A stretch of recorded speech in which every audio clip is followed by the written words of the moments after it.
Look at this.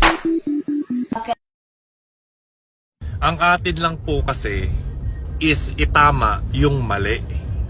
Wala man po akong pakialam kung sino kayo, kung sikat kayo, kung malaki kayong tao, kung maliit kayong tao, kung mahirap kayo, mayaman kayo.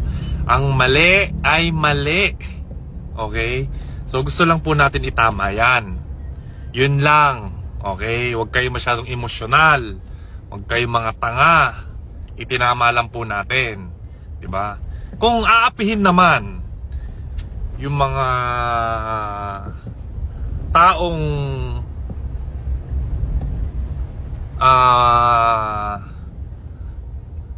nasuspinde, ipaglalaban din natin sila. Yun. 'Di ba? Lulugar lang tayo sa tama.